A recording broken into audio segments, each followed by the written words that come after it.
Hoje a nossa convidada é professora de História, mestre em Educação e doutoranda em Tecnologia e Sociedade. E por acaso, ela é deputada federal e foi vereadora aqui de Curitiba. Carol D'Artora. Bem-vinda, Carol. Obrigada. Carol, nós estamos aqui e você tem se colocado como deputada federal. Você foi vereadora aqui em Curitiba, você sai da educação, da APP Sindicato. Como é que você entrou da APP para a Câmara de Vereadores? Bom, eu sou professora, então aqui no Paraná há um bom tempo que a educação pública vem fazendo uma resistência ao governo há um bom tempo, né? Então eu venho dessa resistência, eu sou professora PSS, eu não sou professora concursada, o que é muito ruim, muito difícil, porque, enfim, né, a gente faz o curso de licenciatura, a gente se forma, a gente quer dar aula. E não tem concurso. E não tem concurso. Eu me formei, fiquei fora do Brasil um tempo, quando eu voltei depois do último concurso. Então eu fiquei professora PSS.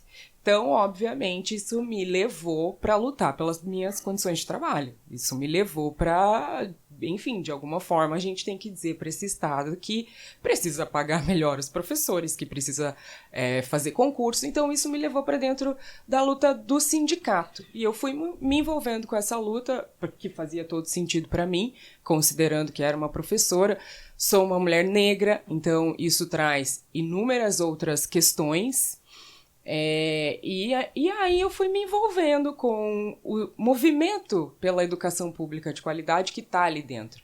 Isso foi uma das coisas que me colocou para olhar para a política de uma forma mais objetiva, porque um dos problemas que eu vejo na sociedade brasileira é um problema nosso, né? Inclusive eu falo muito que eu luto para que a gente tenha reeducação política.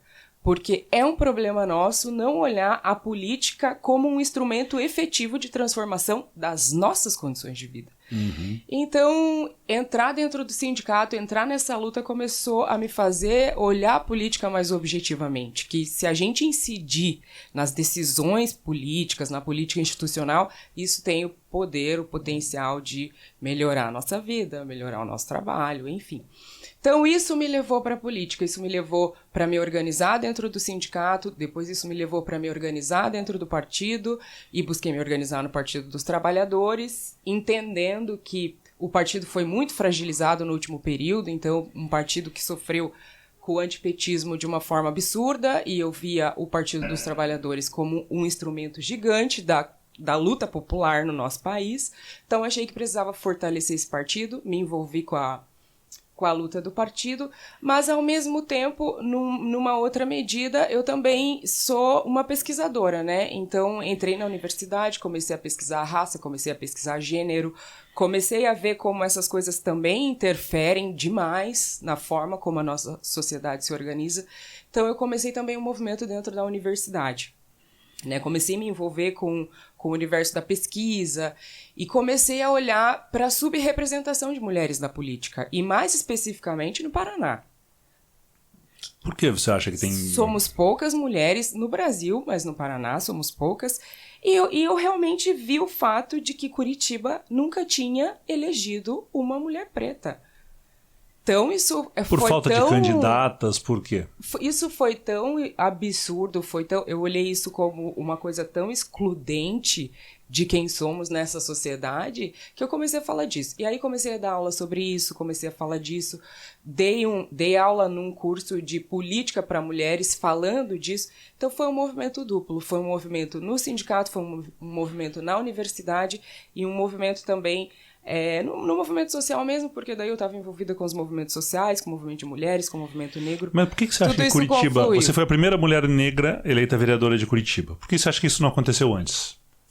Falta de candidatas? Eu acredito que falta de reunir as condições necessárias para que isso pudesse acontecer. Porque... Quando eu fui candidata em 2020, a gente já tinha fundo partidário, então a gente tinha proporcionalidade no fundo partidário para candidaturas negras, o que nunca houve. Então não adianta você olhar para a política e você achar que você vai fazer uma disputa em igualdade com algum candidato se você não tem nem a mesma condição, a mesma estrutura, a mesma condição financeira de fazer essa... Que, em teoria, de uma forma utópica, seria o fundo eleitoral, que não é, né? de fazer essa disputa. Então, as candidaturas de mulheres, as candidaturas negras, sempre antes de que a gente tivesse essa reparação, vamos chamar assim, as candidaturas negras, as candidaturas de mulheres ficavam muito sem suporte.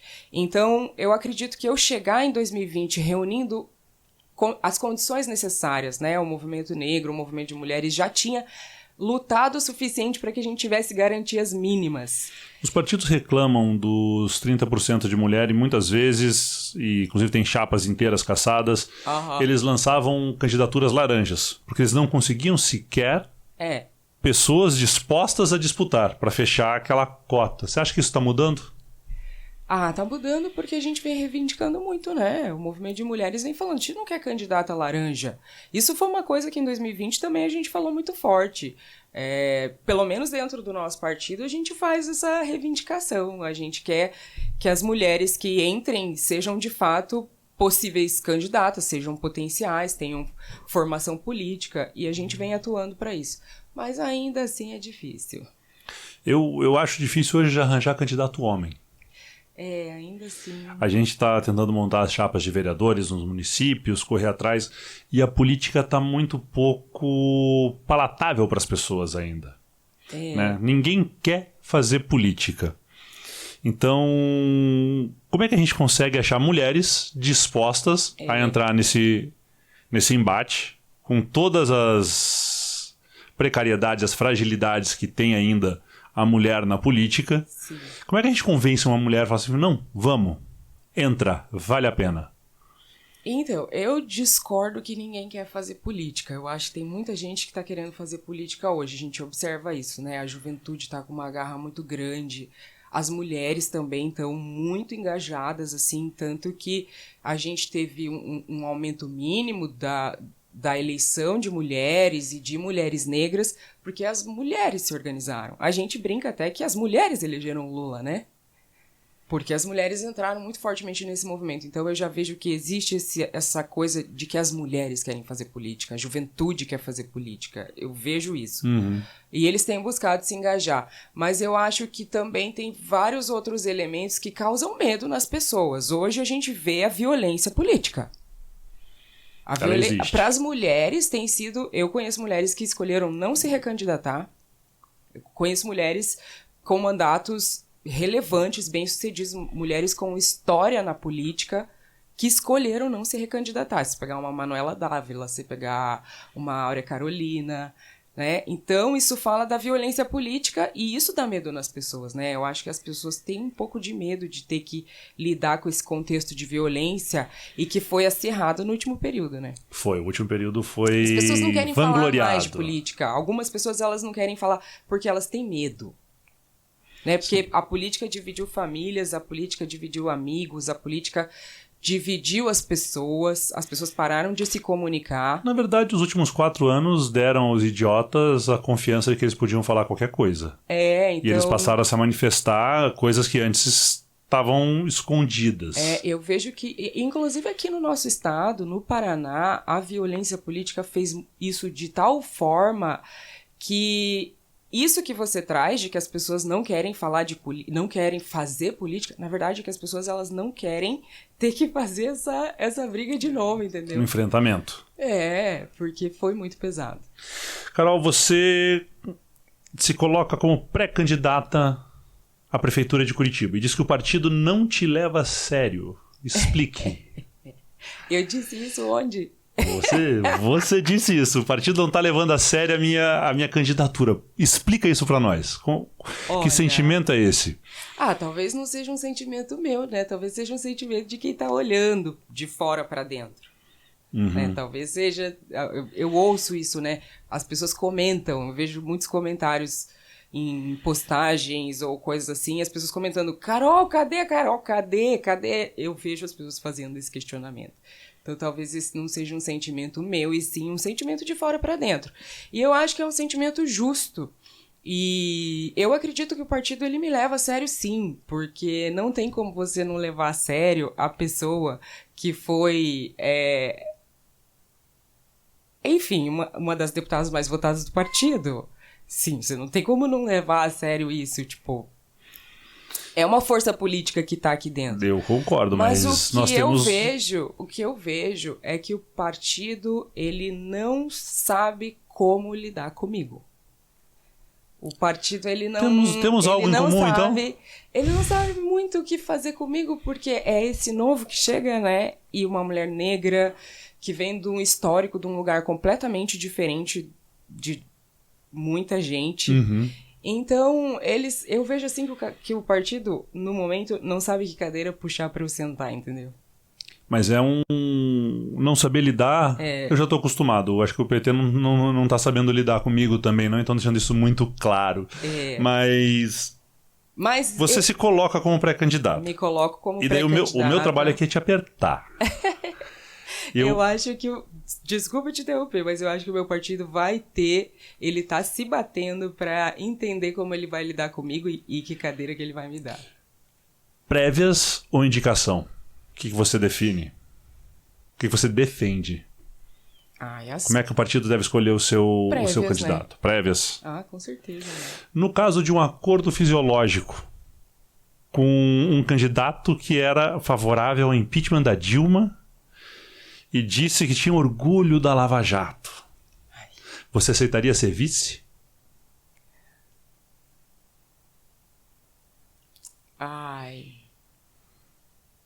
É muito complicado, né?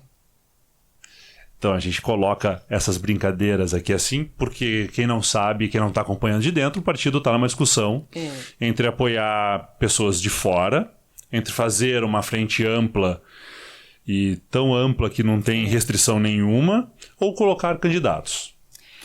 Eu acho que, assim, é uma pergunta muito difícil, mas... Cálculos políticos são feitos o tempo todo, né? E não adianta a gente ter a ilusão, é isso que eu falei. Às vezes a gente olha a política e acha que ela é muito fluida, e a política brasileira não é fluida. A política brasileira é rigorosamente estruturada, por várias lógicas. Pela lógica de classe, pela lógica de raça, pela lógica de gênero. Então, não adianta a gente achar que cálculos políticos não são feitos. Aqui no estado do Paraná, a gente tem como campo progressista, vamos dizer como um todo, e eu te vejo junto comigo nesse campo, você, seu pai, eu vejo vocês junto comigo nesse campo progressista que a gente tem no Paraná, que é um campo que de fato luta por desenvolvimento, que é um campo que se preocupa... Um campo minoritário hoje aqui. Um campo no Estado. É um campo no Estado que se preocupa com avanços reais, assim, desse Estado e que está numa luta por vencer essa estrutura difícil que a gente tem aqui no nosso Estado, que é o coronelismo, que é, sabe, o poderio econômico, né? A gente sabe que tem pessoas milionárias na política hoje, de famílias históricas. Então, a gente pertence a um campo que tem um enfrentamento muito difícil, né? E não adianta a gente achar que essas lógicas na política dura que a gente tem por fazer, como, por exemplo, quando decidir uma candidatura, que a gente não tem que fazer um cálculo político que muitas vezes é muito difícil de ser feito. Eu concordo que tem que haver um certo pragmatismo. A gente não pode ir para uma batalha para perder o exército inteiro. Mas me preocupa... Hoje eu vejo que a movimentação dessas peças eu vejo uma ala falando assim... Nós temos que fazer uma pesquisa e quem tiver melhor na pesquisa está à frente. Ou seja, não interessa a ideia, não interessa a bandeira, não interessa o que a gente defende. É o poder pelo poder. E daí eu faço uma linha muito clara nisso. Não, aqui deu. Eu acho que se a gente olhar só para quem tá na pesquisa, já é uma injustiça. Vamos apoiar o Dallagnol, então. Não, e já é uma injustiça gigante, sabe por quê? Porque nem todo mundo... Assim, a gente tem que dizer isso para a sociedade brasileira, para a sociedade paranaense. Nem todo candidato tem dinheiro para fazer uma pesquisa. Não, ou se colocar. Porque hoje é impossível, né? Antigamente nós tínhamos um ano para dizer que éramos candidatos, quais eram as nossas bandeiras. Hoje em dia nós temos 45 dias. Mas se for assim, se for apoiar quem tá ganhando na pesquisa... Então a gente apoia o Dallagnol. Que era quem estava em primeiro lugar na pesquisa. Não é mais uma questão de ideologia do que a gente defende. São vários erros que podem acontecer. Primeiro porque uma pesquisa ela é Uma foto do momento. Ela é uma foto do momento e ela tem intencionalidade. Quando você faz uma pesquisa, você apresenta os nomes conforme você deseja. Então, você dá as cartas do baralho. Então, eu quero saber aqui quem que é o candidato a Senado que vai aparecer nas pesquisas. Você coloca os nomes que você acredita. Até ontem, vou te dar um exemplo bem prático, assim. Porque eu olho as pesquisas, acompanho, eu vejo como elas são organizadas, porque eu quero saber onde que está meu nome ali. E várias pesquisas, o meu nome não era sequer citado. Então, como é que eu vou acreditar numa pesquisa? Como é que você vai se colocar se ninguém sabe que você é candidato? Exato. Então, são muitos elementos que... Bom, que isso já... Essa premissa de que tem que ser essa coisa já dá muito erro, né? E agora eu vou te provocar. Sem ser mulher, sem ser negra, por que Carol D'Artora, prefeita de Curitiba? Ou pré-candidata a prefeita de Curitiba, se a gente toma uma multa? Olha, vou te falar... Quais são os anseios, planos... Vocês sempre me provocam nesse lugar. Você, seu pai, vocês vivem essa coisa... Ai, não, mas você... Porque uma das minhas grandes pautas é o fato de ser uma mulher negra. É o fato. Eu sou uma mulher negra. Eu não vou me descolar disso jamais. É justamente por isso que a gente pula essa etapa. Mas eu sou uma mulher negra na política. Não existe para além disso. Então, mas além disso, para ser prefeita, completamente o que você quer de Curitiba? Uma mulher negra na política. Mas essa mulher negra na política quer muita coisa para Curitiba. E um dos elementos que eu vejo que as pessoas esquecem de me perguntar, elas me veem como uma mulher negra. Eu sou uma mulher negra, eu falo de ser uma mulher negra, as pessoas me perguntam sobre ser uma mulher negra. Mas eu quero saber do transporte coletivo, eu quero saber da saúde. Você tá me perguntando o que é sobre eu ser uma mulher negra. Sim, mas o que eu quero saber é assim, qual é a proposta Carol D'Artora saúde? Então, qual é a proposta Carol D'Artora Exato. As pessoas transporte me provocam público? Muito nesse lugar, mas porque elas não olham o que eu falo. Se elas abrirem o olhar, elas já saberiam do que eu falo. Eu sou uma educadora na política, eu falo isso o tempo todo. Então, uma das grandes bandeiras, das minhas bandeiras, é a defesa da educação. E é muito interessante isso, porque... E você me perguntou o que é ser, para além de ser, e para mim não existe para além de ser, porque eu sou uma mulher negra. Então, assim, eu sou uma mulher negra na política, mas o que essa mulher negra tem para propor para Curitiba? Por que ela pode ser vista como prefeita? Exatamente. E se a pessoa olhar como eu cheguei na política, ela já vai entender.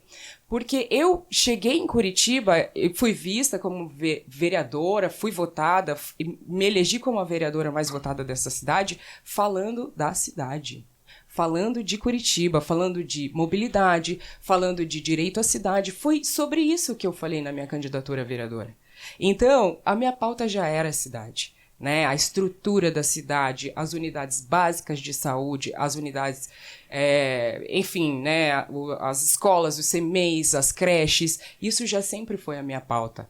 Né? O transporte público da cidade, esse transporte público que é um transporte público, comparando com outras cidades, é um transporte público que teve várias inovações, né? Curitiba teve várias inovações com o transporte público, mas é algo que ficou para trás e a gente tem que olhar para o futuro. Então, se a gente olhar, por exemplo, como outras cidades hoje do mundo organizam a sua mobilidade, organizam o seu transporte público, você vai ver que Curitiba tem muito por avançar e esse transporte público pode ser um transporte que inclua mais pessoas e que garanta o direito ao acesso e tudo mais que a gente precisa, porque hoje isso é uma grande razão de exclusão em Curitiba, né? A gente pode avançar para isso. Isso já era uma pauta minha lá atrás.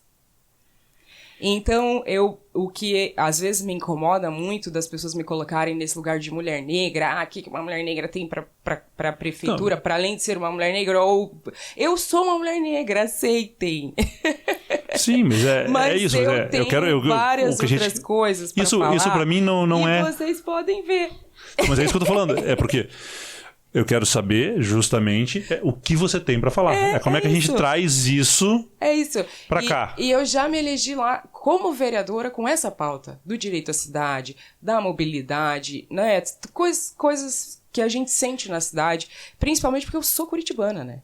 Eu nasci, me criei nessa cidade, eu conheço o sentimento dessa cidade, eu sei quais são as dores dessa cidade, eu sei quais foram as minhas dores com essa cidade, quais são as coisas que a gente pode avançar. Então eu acho que é isso que me faz querer ser a candidata do Partido dos Trabalhadores para Curitiba. Eu acho que é isso que faz as pessoas verem que eu posso sim ser uma pessoa que tem para contribuir com a administração dessa cidade em vários aspectos, pelo lugar de onde eu venho nessa cidade, que é de conhecer todas as periferias, que é de conhecer todo o transporte público. Eu brinco que a gente tem candidato aí do dinheiro, né, da máquina, mas que nunca de fato deu uma volta no Inter 2, sabe? Uma volta completa no Inter 2.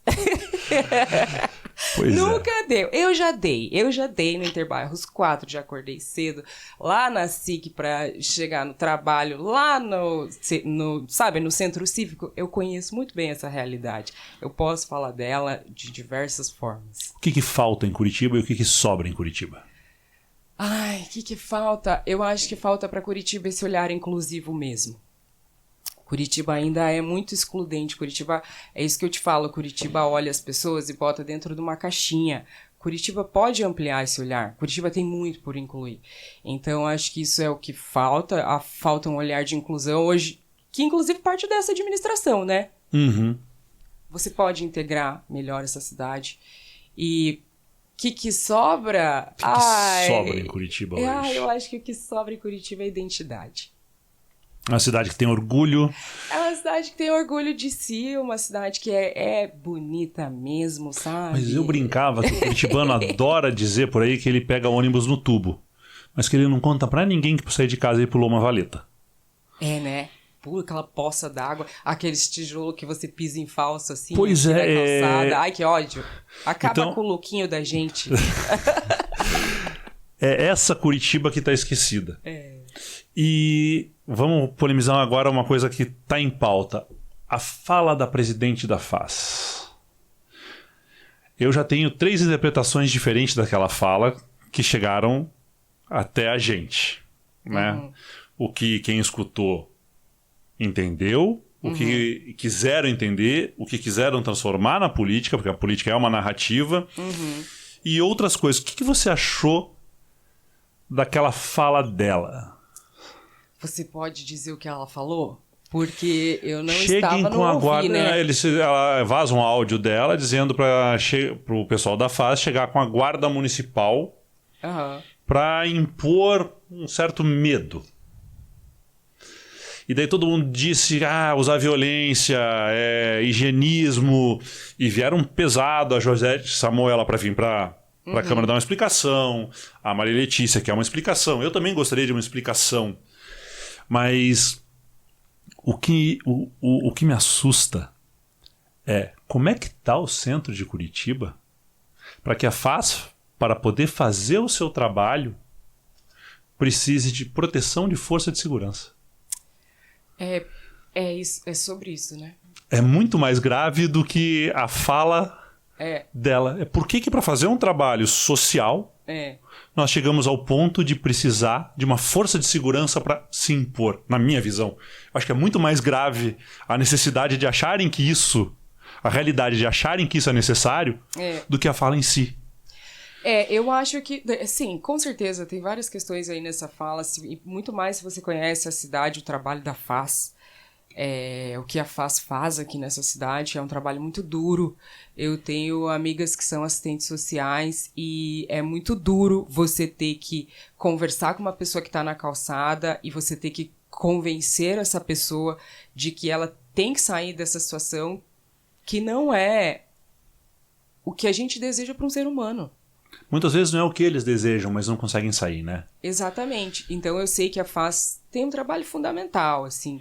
Então tem tantos elementos que a gente pode ampliar mesmo dessa fala, de pensar que essas pessoas estão sem as suas condições de trabalho garantidas e talvez por isso precisem que um guarda municipal esteja ali, ou também pensar o que você começou trazendo, a condição do centro da cidade hoje. Né? Se você olhar, tem pessoas que se assustam. Eu acho que tem gente que não tem ido ao centro. Não tem ido ao centro. Se você for andar no centro de Curitiba, na Praça Osório no domingo, na frente da Matriz ali, num sábado à noite. Tem pessoas que se assustam. Eu conheço pessoas que vêm do interior para Curitiba e falam, e não... claro, a gente pode aqui colocar várias coisas, né? Tem gente que é tem a drogadição, tem gente álcool, que é conservadora, tem os higienistas, tem tudo. Tem gente que é conservadora, não vai gostar de ver gente bebendo, não vai gostar de ver gente, sei lá, dançando. Existe esse conservadorismo besta. Mas também tem gente que é do interior, de outras cidades que estão melhor organizadas e que não estão acostumadas a ver esse tanto de população em situação de rua. Porque Curitiba tá forrada e tem aumentado cada dia mais. De pessoas em situação de rua. E isso choca, assim, né? Algumas pessoas, né? Algumas pessoas não estão... E nós temos o problema da realidade das drogas. Quer dizer, tem o desemprego, tem o alcoolismo, tem a drogadição, tem o desespero. Nossa! Né? Então, a que ponto chegamos que as pessoas precisam de segurança para fazer o trabalho social? Isso me assustou muito mais. E daí a Carol D'Artora prefeita. Claro que as pessoas vão suscitar outras discussões, né? Por que a Guarda Municipal exerce esse papel? Isso não é papel da Guarda Municipal também, porque né, causar medo nas pessoas. É um problema que eu tenho é que nós temos no Brasil, aqui em Curitiba, uma coisa muito, muito forte no Paraná, onde existe uma necessidade de grupos políticos de colocarem a polícia contra a população e a população contra a polícia. Eu tenho um ódio disso absurdo. Porque os policiais são funcionários públicos tanto quanto os professores. Exatamente. Estão sem receber salário, estão recebendo aumento, estão sem condições de trabalho, estão precarizados. E daí tem uma galera que fala assim, não, polícia é contra a gente e a gente é contra a polícia. Isso me dá um desespero. Mas isso tem que ter duas medidas. E do lugar de onde eu falo, né, não tem como não falar disso. A gente tem uma parcela das forças de segurança que é racista, que faz coisas absurdas e assim, vi com os meus olhos, né? Eu sou daqui de Curitiba. Já saí de casa, tô andando ali no centro e vi policial espancando sem razão uma pessoa em situação de rua. Né? Porque uma pessoa em situação de rua é isso. Quem tem que ir lá falar com ela é a FAS. Né? Uhum. Então, é tudo... É uma má gestão em tantos aspectos que existe essa distorção das funções dos agentes públicos. Né? É isso. É o guarda municipal sendo chamado para proteger e dar segurança para um agente da FAS. Tá tudo errado. Eu acho que você tem razão. E tem policial bom, tem policial ruim, tem político bom, tem político ruim, tem padre bom, tem padre ruim, tem pastor bom, pastor ruim. A gente sabe que parcela das forças de segurança se passa às vezes. Mas seria falta de treinamento? Falta de preparo? E tem uma parcela que não. Então, tem uma parcela que, enfim, que entende qual é a sua própria função, que entende que, inclusive, quando é chamada para fazer algumas coisas, está em um desvio de função. Recentemente, o Greca colocou os guardas municipais de Curitiba para fazer fiscalização em BR. Isso é função da Polícia Federal. Isso é uma distorção da função do agente público do guarda municipal. Então, assim, eles têm essa consciência e eles estão reivindicando melhores condições. Então, a gente tem esses dois elementos nas forças de segurança e a gente tem tudo isso que faz com que a fala da nossa querida lá faça todo sentido. Né? Carol D'Artora, do SIC ao Batel, tem jeito? Com certeza. Com certeza. Olha eu aí. Eu fui votada do SIC ao Batel. Tem jeito, tem como conversar com todo mundo. Tem como apresentar uma proposta. Você fala de inclusão e daí, como eu te disse, meu trabalho aqui é provocar. A inclusão vai do morador de rua ao cara que mora no Ecoville. A inclusão vai do pequeno comércio à indústria. Como é que a gente traz para o debate essa inclusão? Porque quando a gente fala em inclusão, e eu senti isso na pele, que eu fui candidato aqui em 2016, já tem tanto tempo, e uma coisa que eu escutei algumas vezes, foi assim, olha, cara, eu gosto de você, mas eu não vou votar para você porque você não tem uma proposta para mim. Ah, meu Deus. E para mim era quem tinha carro, quem tinha casa e quem tinha filho. em escola particular. Então, quando a gente fala em inclusão, quando a gente fala em bem-estar social, tem uma parcela da população que se sente excluída por ignorância. Sim. Por não saber o que é um sistema público. Então, como é que a gente... Por isso que eu trago para você. Carol D'Artora, do SIC ao Batel, como é que a gente traz um discurso para que os curitibinhas entendam o que é uma Curitiba de todos? Puxando para o chão da cidade. Que é isso que a gente estava falando aqui. Que é isso aqui que a gente estava dizendo sobre as calçadas, é isso aqui. Se a gente puxar para o chão da cidade, né? A cidade ela tem muitos aspectos, muitos elementos, e tem um momento dentro da vida cotidiana, dentro da vida urbana em que a gente se encontra, todos nós, né? Seja aquele que está lá no Batel, que está dando uma moeda para o cara que está em situação de rua, nesse momento essas pessoas se encontram. Se encontram, se esbarram. Essas pessoas se esbarram. Então eu acho que quando a gente puxa para o chão da cidade, a gente tem condição de conversar com todo mundo, porque todo mundo está vivendo esse cotidiano aqui e tem várias coisas que insatisfazem todos nós. E isso pode fazer com que a gente sente para uma conversa que nos ajude a criar soluções para todos nós. Né? A gente tem... É fato, a gente vive numa sociedade de classes, a gente vive numa sociedade extremamente desigual, portanto, a gente tem questões diferentes. Tenho a pessoa que está lá em situação de rua, que tem aquelas questões específicas da sua condição, que a gente tem que olhar para ela, e ela também, sem dúvida, para ela mesma, essa existência não é a existência que alguém desejaria ou escolheria. Eu imagino que não, ninguém né? escolhe isso para si, né? Então essa pessoa, ela quer soluções, assim como a gente sabe que o empresário que tá aqui, assim como a gente sabe que a pessoa que tá andando na calçada, que tá vivendo seu cotidiano, ela também se incomoda com várias coisas, né? Se incomoda com a violência, se incomoda com a insegurança pública, se incomoda de enfim, seja lá pisar na calçada e a poça sujar a roupa dela. O meu sonho é um dia que o curitibano entenda que o morador de rua, ele não é um problema estético. Eu acho que esse é o discurso que a gente precisa colocar para eles. Então todas essas pessoas querem soluções. Não é porque a cidade fica feia. É porque é uma cidade que virou as costas para uma parte da sociedade. Exato. E aí várias questões, né? Então eu acho que quando a gente chama pro chão do cotidiano, a gente pode sentar na mesa para conversar sobre muitas coisas. Carol, prazer conversar com você. Até as prévias do partido, que eu acho que é uma ideia legal de colocar.